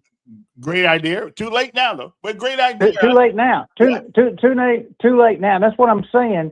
When you say it takes more courage to say yes, sometimes it does. But when you're dealing with the taxpayers' money, you're supposed to be the fiduciary. You're supposed to have their best interest, not because a risk or a gamble to a politician is an opportunity to help other people. I would agree. And again, listen, there's an obvious question here. And I think there may need to be some investigation by somebody. There's an obvious question here that everybody, Ray Charles can see, unless this was strictly built for Maxwell, so we could get more people coming who wanted to come to Montgomery. Why in the hell would you put a rafting center in a city that's predominantly black? We were told by Mr. Goodwrench. You know who Mr. Goodwrench is? That's Doug Singleton. He was wearing all the patches. He was a PR man. Yeah. He was. It was a great idea, though. It was a great idea, but was it? It was a great idea for another area of the country. Yeah. It was a great idea to bring something to Montgomery that everybody could use, whether you're black, white, whatever. Yeah. What age? True. That would have been a great idea. And I kept thinking water park. See, I kept thinking water park, and rather than I didn't know it was strictly just going to be for rafting. But I thought. Well, that's why the good councilman came on just before and said you got to do your research. Yeah, you do. you've got to do your research, and you've got to vet people before you bring them into an organization.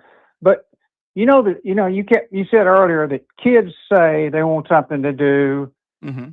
and there's nothing to do in Montgomery. We keep doing this. The drag strip out there on the Northern Boulevard. Yeah, I've been there. Mm-hmm. Yeah. Okay. Don't you think young people that like to street race and like to race up and down Coliseum Boulevard and drag race, and don't you think that is something for them to do?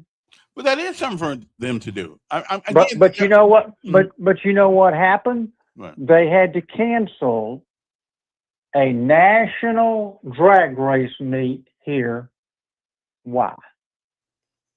Wasn't because of violence, was it? Yes, sir. They had a shooting right over there, Mm. and they said, we're not coming back to Montgomery. We're canceling it. And again, we certainly got some issues there, and ain't no doubt about it. We can't deny them anymore. How we change. It's the same reason Alpha Yeah. is moving. It's the same reason that the Ford dealership. So how do we change it? Well, we change it because King Hill up there, none of these places are going to, and I promise you, I'll bet you my last dollar, when they build that Civic Center, Mhm. these places are still going to look the same. How we change it is, and we start by letting people know that they're going to be held accountable. And if they've got that, what's the average tattoo cost, Mayor? What? They start out $100, $200, well, 500. You can get one for 1,000 or whatever. But when you see these people covered in tattoos, Mm-hmm. and they say, I can't pay my bill. I can't pay my traffic ticket. I can't. And that's what the mayor finally realized. You know what? If you can pay for a cell phone, insurance on a car, all this other stuff, Mm-hmm. tattoos, then you can pay your fine if you're given a ticket. Right. But I was okay with him. Fines have been down there for 20 years. I mean, and because if you don't pay the fine, you can't get a license. If you can't get a license, guess what you can't do? You can't get a job. So therefore, you're Right. stuck without a job. You're stuck without a license. And for years, the years come and go. The years go by, and next thing you know, you just used to doing it the wrong way. I think what he did in that was a good idea, because I suggested it a long time ago. Stop holding these people hostage because of what they did at 17 and 18 years old, and now they're 43. I mean, and they can't get no job because they got no license. Things are going to change in Montgomery when you have all three pieces of the system working together. Well, that's true. You're going to have the court system. Absolutely. You're going to have law enforcement, Mm-hmm. and you're going to have somebody, whether it's the schools, whether it's the neighborhood, whatever, teaching people to respect authority And to respect, yeah, and respect other people's property, and you don't throw your trash out.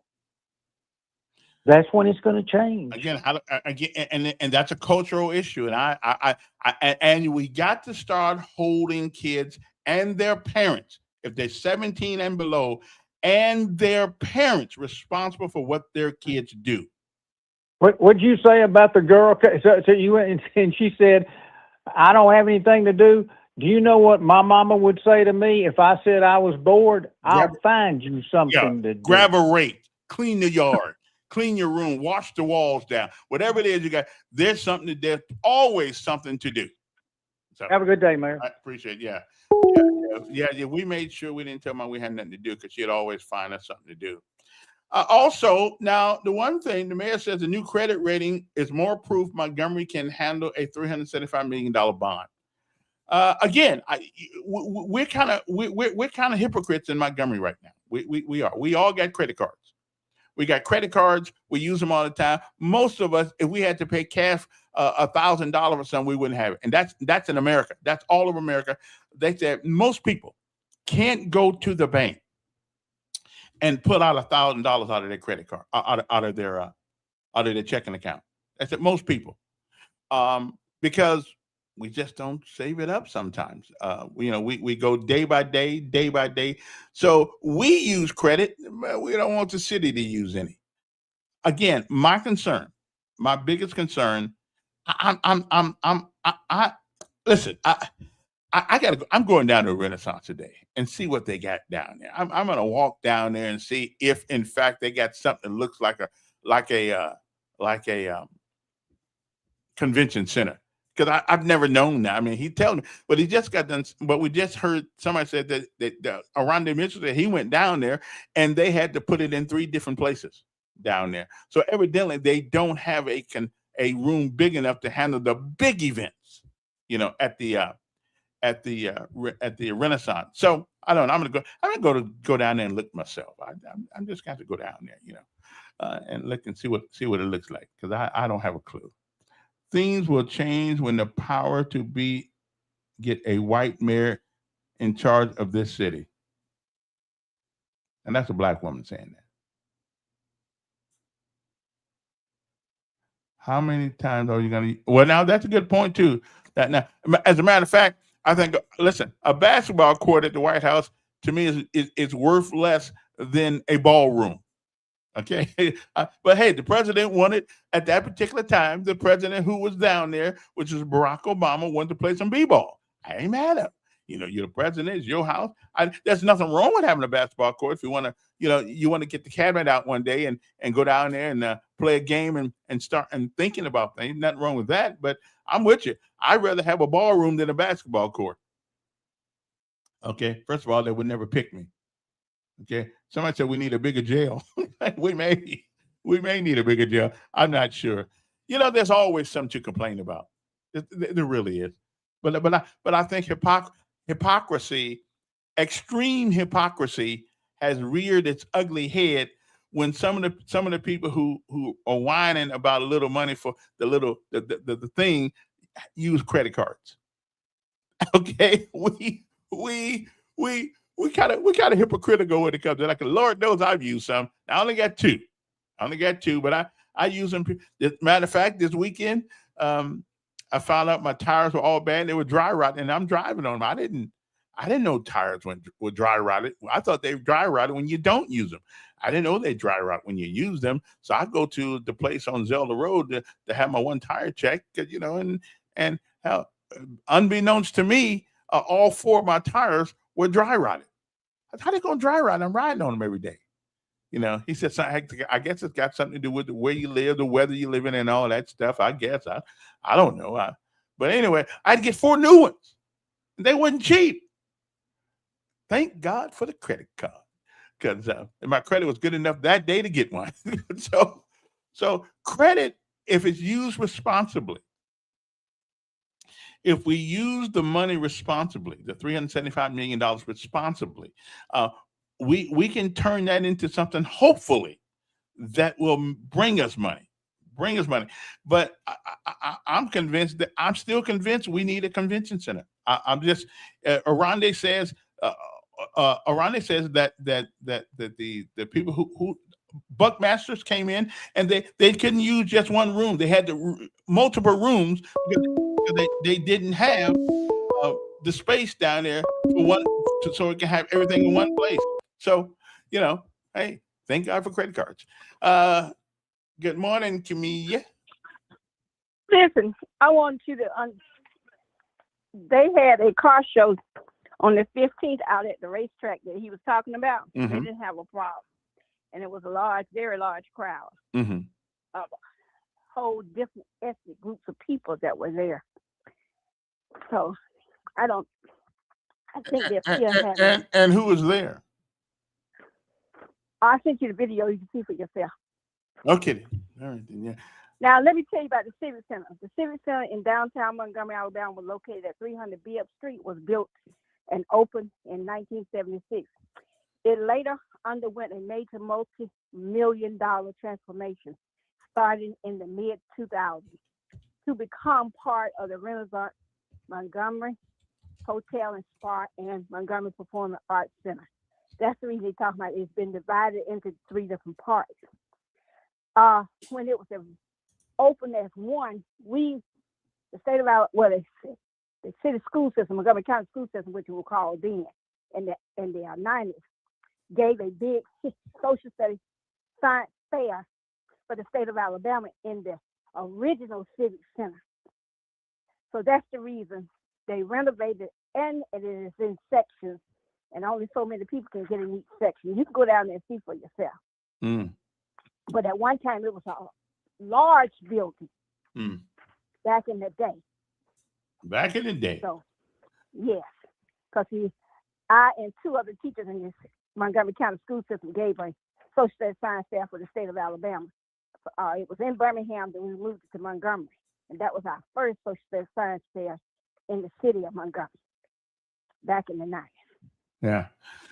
All right, then. Appreciate it. Well, anyway, these conversations will go on in perpetuity anytime you try to make change in things. I'm still believing we need a convention center, something that is only for those people, that can handle those people that come to town. And I think every city, Columbus got one. Columbus about the size of my country. Columbus, and I mean, the Columbus got. Oh, did anybody know that you can, if you're military, if you're retired military, I don't know if you can go out there if you just were in the military, but you can actually get a place to stay on post now. You know, I think I'm going out there. You can get a place to stay on post. I didn't really. I'm at to call and see what the deal on that is. I mean, that'd be nice. At least then we got the MPs out there rolling around. See, got to keep your grass cut and everything though. But I'm going to check that because I know they've been doing it at Fort Benning for a while. I mean, man, I love that. Then maybe I can come out every once in a while with my uniform on, just to make me feel like old school again. I don't know. But anyway, good morning. Oh, no, wait a minute. They changed our uniform since then. Yeah. I like the new ones too, though. Don't get me wrong.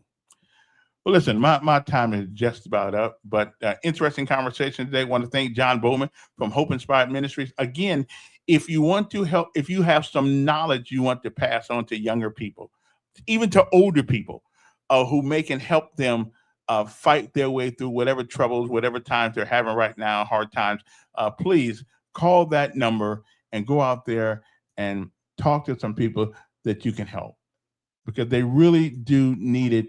Listen, they listened to me one time and I said, "Whoa," and they were appreciative, not because my counsel was so great. They just needed to know. They just need to know that they're not the only people who made a mistake, who had a rough time, who had a tough time. They need to know that other people have been through it too. And when the rain's falling on you, you can't feel the rain that falls on others. But since the rain is falling on you, if I tell you that it has fallen on me too, we both understand. Okay, I'm just saying, so help our friends out at Hope Inspired Ministries, and I'll put that number on here one more time so you can help them out. Then where's my number at here? I know it's on this thing someplace. Well, I can't find the number right now, but I'll find it before I get off the air here. All right. Any more questions before I go? Any more? Is there anybody else's problems I can handle this morning? Okay. Don't forget there's an election coming on September the 1st for District 3. 14 people in it. I'm being one of them. Go to the poll against me, for me, whatever the case may be. That's up to you. But go vote. Have a voice in who represents you. I don't believe that's just my own personal belief. I don't believe that there's anybody who'll work harder and more compassionate than I will when it comes, especially our older generation. And we got a lot of older generation in District 3. And unfortunately, we have a tendency to forget those things that are out of sight. I've often said, after about 30 days, most people forget your name. They forget your name. You got to do something extraordinary for them holding to your name for 6 months, And if they're holding to your name for a year, you know you did something. You made an impression on somebody's life. So my charge to you folks this day and over the whole weekend, do something extraordinary. You know, help somebody out, extraordinarily help somebody out. And it don't mean money. How about knocking on your neighbor's door, see how they're doing? I got to do that too. I got a lot of old folks in this community over here where I live. And I'm one of them, so I always look at them, check on them. But you know, do something extraordinary today. Do something that nobody would ever expected you to do. That's how you make a difference in people's life. Okay, check your neighbor, and if the grass ain't cut, if your neighbor next door hadn't cut the grass, go check on your neighbor. Okay, most people, when they got a house, they want that house to look good. And if it isn't looking so good, then we probably need to check on them. So check, you know, if you're going down the street and you see a house with the grass way up there, let's find out why. Okay, knock on the door. Let people know, you know, that you care about their lives and what they do and things of that nature. You know, change. All right. What's the word today? Do something extraordinary. And I'm going to give you the lesson of life today, which is the same as it were yesterday, but it still means something. The past. Why does it always look better today? How come no matter what happened to us a long time ago, no matter what it is, we can smile about it.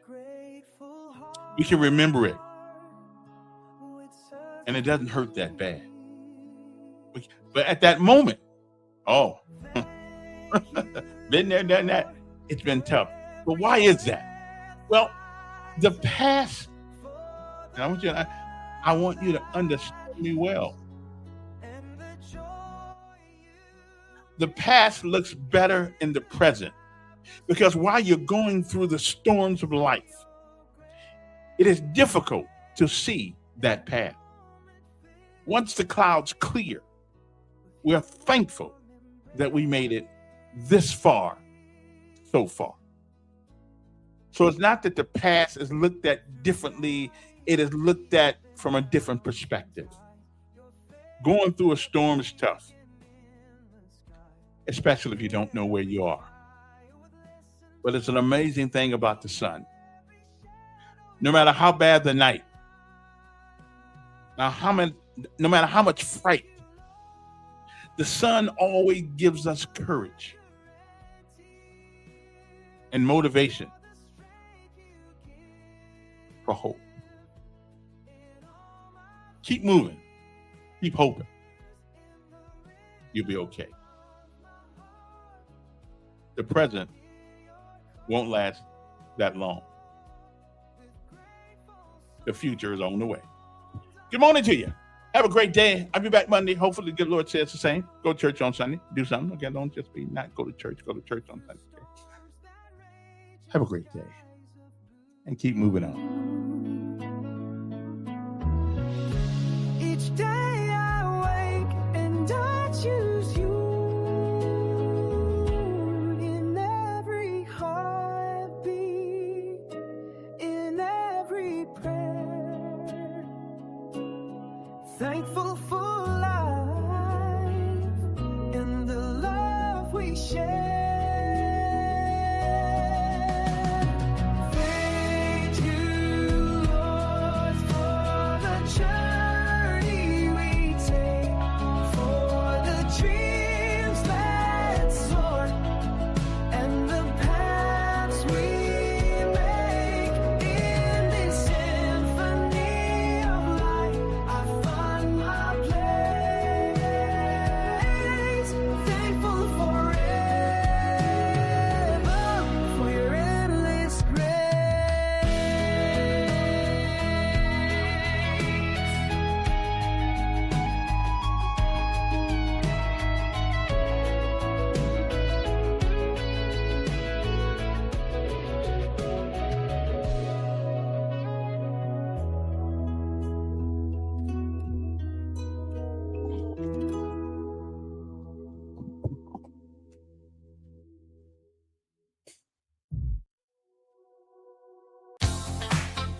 Okay, I know you guys thought I was gone, but I'm leaving now. I had to, talk to people.